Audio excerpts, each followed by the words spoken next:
Man of masses NTR Dragon glimpse పేలడానికి 24 గంటల ముందు పెద్ద ట్రైలర్ వచ్చింది. కథంతా అందులోనే చెప్పేశాడు డైరెక్టర్. అలా ట్రైలర్ వచ్చిందో లేదో వెంటనే మ్యాన్ ఆఫ్ మాసెస్ ఎన్టీఆర్ తప్పించుకున్నాడనే మాటే వినిపించింది. అంటే ఈ ట్రైలర్లో ఏదో మిస్ అవ్వడం వల్లే ఇలా అన్నారా? అందుకే దాని ఎఫెక్ట్ డ్రాగన్ గ్లింప్స్కి వచ్చే రెస్పాన్స్ మీద పడకుండా పోయిందా అంటే కానే కాదు. ఎంతైనా ఇది ఎన్టీఆర్ చేయాల్సిన సినిమా కదా, కానీ రామ్ చరణ్ చేశాడు. అదే అంశం మ్యాన్ ఆఫ్ మాసెస్ ఫ్యాన్స్ని సంబరపెడుతోందా? లేదంటే ఎన్టీఆర్కి పెద్ద గాయాలు మిస్ అయ్యాయనే కోణంలో ఫ్యాన్స్ నుంచి ఇలాంటి స్పందన వస్తోందా?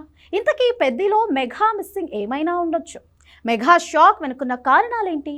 Man of masses NTR fans ఎంతగా చరణ్కి సపోర్ట్ చేస్తున్నా సడన్ గా వాళ్ళు ఇలా రిలీఫ్ అవ్వడానికి రీజన్ ఏంటి? Have a look.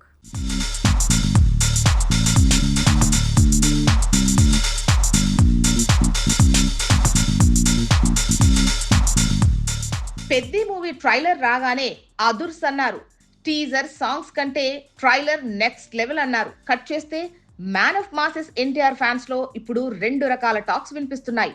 ఒకటి ఎన్టీఆర్ సేఫ్, రెండోది మెగా పవర్ స్టార్ కు హిట్ రావాలని ఎన్టీఆర్ ఫ్యాన్స్ పాజిటివ్ కామెంట్స్ పెట్టడం. ముందుగా పెద్ది ట్రైలర్ లో మెగా మిస్సింగ్ ఏంటి, మెగా షాకింగ్ ఇంకేంటో చూస్తే ఎన్టీఆర్ ఫ్యాన్స్ ఎందుకు ఈ ట్రైలర్ రెస్పాన్స్ విషయంలో డివైడ్ అయ్యారో ఒక క్లారిటీ వచ్చే ఛాన్స్ ఉంది. పెద్ది మూవీ ట్రైలర్ మరీ చప్పగా సాగింది. హీరో క్రికెటర్ గా, రెజ్లర్ గా, అథ్లెట్ గా, ఇలా మల్టీ స్పోర్ట్స్ మెన్ గా కనిపించాడు. ఇక పల్లెటూరు నుంచి పట్నం వచ్చి తర్వాత నేషనల్ లెవెల్ స్పోర్ట్స్ స్టార్ గా మారి దేశం కోసం వరల్డ్ గేమ్స్ లో ప్రాతినిధ్యం వహించడం వరకు అంతా బానే ఉంది. కథ మొత్తం ట్రైలర్ లోనే చూపించాడు. ఇక థియేటర్కి వెళ్ళి పెద్ద ఎమోషనల్ జర్నీ చూస్తే సరిపోతుంది. మరి ఇందులో ఏం మిస్ అయిందని, ఇంకేం బాలేదని ఎన్టీఆర్ తప్పించుకున్నాడు అనే రిలీఫ్ తన ఫ్యాన్స్ లో కనిపిస్తోంది. అక్కడే 2 ట్విస్టులున్నాయి. పెద్దిలో మాస్ మతి పోగొడుతుంది అనే ఒక్క హై మూమెంట్ ఉన్న షాట్ కనిపించలేదు. అంతా ఫ్లాట్ గా సాగిపోతున్న ప్రోమో తప్ప. ఇక పెద్ది ట్రైలర్ చూస్తుంటే కొత్త మూవీని చూడబోతున్నాము అనిపించేలా లేనేలేదు. లగాన్లో క్రికెట్, దంగల్లో కుస్తీ, సుల్తాన్లో భారీ కండల ఫైట్లు, అలానే రంగస్థలంలో చిట్టిబాబే మళ్లీ వచ్చి కనిపించాడా అన్నట్టు ఉంది హీరో పాత్ర. వీటికి తోడు పుష్పరాజ్ స్టైల్లో పచ్చి పల్లెటూరు అంబియన్స్. అలాంటి ఐడెంటిటీ ఎమోషన్స్ ఇవే పెద్దిని 4-5 పాత సినిమాల రీమిక్స్ లా మార్చాయా అన్న డౌట్లు రావడానికి కారణమవుతున్నాయి. నిజానికి ఇది మ్యాన్ ఆఫ్ మాసెస్ ఎన్టీఆర్ చేయాల్సిన సినిమా, కానీ కథ తనకంటే రామ్ చరణ్ కు ఎక్కువ సూట్ అవుతుందని తను ఈ కథను త్యాగం చేశాడన్నారు.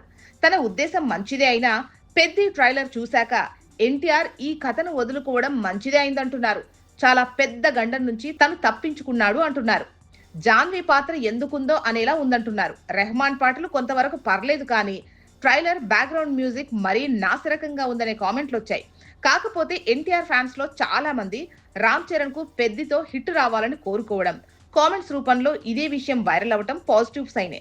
కానీ ట్రైలర్ మాత్రం మాస్ మతి పోగొట్టేలానో ఏదో గొప్ప మూవీ చూడబోతున్నామనో అనిపించేలా లేకపోవడంతో ఎన్టీఆర్ కాస్తలో ప్రమాదం నుంచి తప్పించుకున్నాడు అనే రిలీఫ్ కూడా మ్యాన్ ఆఫ్ మాసెస్ ఫ్యాన్స్ లో కనిపిస్తోంది.